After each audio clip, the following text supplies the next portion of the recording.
சட்டமன்ற தேர்தல் ரிசல்ட் எல்லாம் இருக்கட்டுமுங்க. இந்த மாதம் தமிழக அரசு தரும் ரூபாய் 3000 பொதுமக்களுக்கு சரியாக போய் சேருமா என்ற சந்தேகம் எழுந்துள்ளது.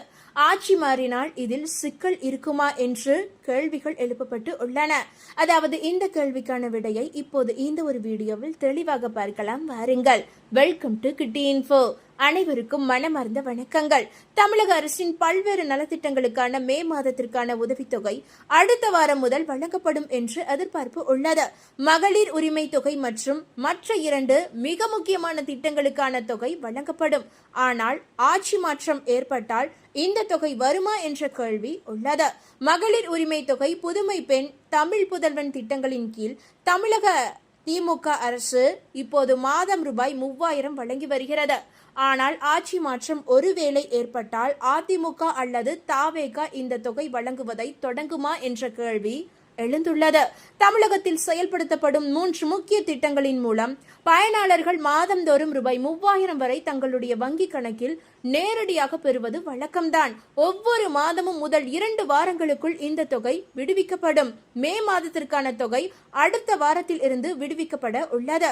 அந்த திட்டங்கள் என்னென்ன என்பதை இப்போது இந்த ஒரு வீடியோவில் தெளிவாக பார்க்கலாம். வீடியோக்குள்ள போறதுக்கு முன்னாடி இந்த ஒரு வீடியோக்கு தயவு செஞ்சு ஒரு லைக் மட்டும் தட்டி விட்டுட்டு வீடியோவை கண்டினியூவா பாருங்க. நீங்க கொடுக்கிற அந்த குட்டி லைக் தான் எங்களுக்கு மிகப்பெரிய பலமா இருக்குங்க நண்பர்களே.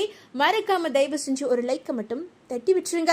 சரி, இப்ப வாங்க வீடியோக்குள்ள போலாம். அதாவது உரிமை தொகை திட்டம் ஏற்கனவே தமிழ்நாட்டில் விரிவுபடுத்தப்பட்டு உள்ளது. அதன்படி முன்னாள் அரசு ஊழியர்களின் மனைவிகள், முன்னாள் கார்ப்பரேஷன் ஊழியர்களின் மனைவிகள், புதிதாக ரேஷன் கார்டு பெற்றவர்கள் மற்றும் புதிதாக திருமணமான பெண்களுக்கு இந்த உதவித்தொகை வழங்கப்படுகிறது. முன்னதாக முதல்வர் ஸ்டாலின் வெளியிட்ட அறிவிப்பில் தமிழ்நாட்டில் சட்டசபை தேர்தலை முன்னிட்டு பிப்ரவரி, மார்ச், ஏப்ரல் மாதங்களுக்கான முன்பணமாக ரூபாய் 3000 பிளஸ் கோடைக்கால சிறப்பு தொகுப்பாக ரூபாய் 2000 வரவு வைக்கப்படுகிறது என்று முதல்வர் ஸ்டாலின் அறிவித்து இருந்தார். இதனால் ஏப்ரல் வரையிலான தொகை ஏற்கனவே வழங்கப்பட்டு விட்டது.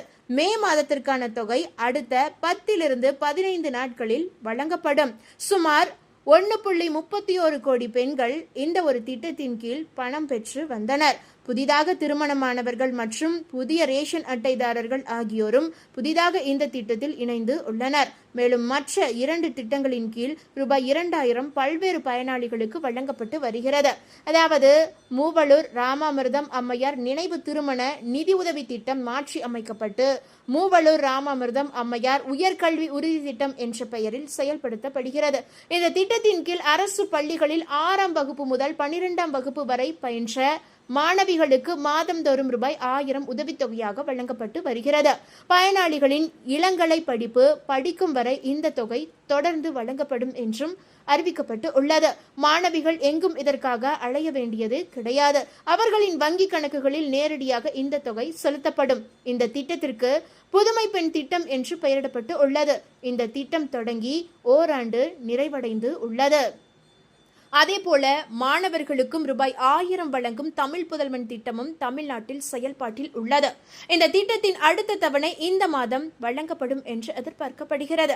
அரசு பள்ளிகளில் பயிலும் பெண் குழந்தைகள் மற்றும் ஆண் குழந்தைகள் வைத்திருக்கும் பெற்றோர்களுக்கு புதுமை பெண் திட்டம் மற்றும் தமிழ் புதல்வன் திட்டம் ஆகியவற்றின் மூலம் கூடுதலாக ரூபாய் 2000 வழங்கப்படும். இதன் மூலம் மாணவர்களின் கல்விக்கு அரசு உதவி புரிகிறது. புதுமை பெண் திட்டத்தை போலவே மாணவர்களுக்காக மாதம் ரூபாய் 1000 வழங்கும் தமிழ் புதல்வன் திட்டம் தமிழகத்தில் நடைமுறையில் உள்ளது. இந்த திட்டத்திற்கான அடுத்த தவணை அடுத்த வாரம், அதாவது இந்த மாதம் அடுத்த வாரம் வழங்கப்படும். இதன் மூலம் மொத்தம் 3000 ரூபாய் இந்த மாதம் வழங்கப்பட உள்ளது. அதாவது உரிமை தொகை பணம் ஏற்கனவே வழங்கப்பட்டு விட்டதால் மற்ற 2 திட்டத்திற்கான தொகை அடுத்த வாரம் வழங்கப்படும் என்று எதிர்பார்க்கப்படுகிறது. அதாவது உரிமை தொகை திட்டத்திற்கு கிட்டத்தட்ட பிப்ரவரி, மார்ச், ஏப்ரல் ஆகிய 3 மாதங்களுக்கும் சேர்த்துதான் வழங்கப்பட்டு உள்ளது. இந்த மாதத்திற்கான தொகை வழங்கப்படுமா வழங்கப்படாதா என்பதுதான் இப்போது தமிழகத்தில் பரவலாக பேசப்பட்டு வரும் ஒரு விஷயமாக பார்க்கப்படுகிறது. அதாவது ஆட்சி மாற்றம் ஒருவேளை ஏற்பட்டால் இந்த தொகை வழங்கப்படுவது சந்தேகம்தான். ஒருவேளை ஆட்சி மாற்றம் ஏற்படாமல் திமுக அரசே மீண்டும் தமிழகத்தில் பொறுப்பேற்றால், அதாவது முதலமைச்சராக ஸ்டாலின் அவர்கள் பொறுப்பேற்றால் உரிமை தொகை தங்கு தடையின்றி மகளிருக்கு எப்போதும் போல வழங்கப்படும் என்று கூறப்படுகிறது. இந்த தகவல் உங்களுக்கு பயனுள்ளதாக இருந்தால் மறக்காம இந்த வீடியோவை லைக் பண்ணி உங்களுடைய ஃப்ரெண்ட்ஸுக்கும் ஃபேமிலிக்கும் ஷேர் பண்ணி விட்டுருங்க.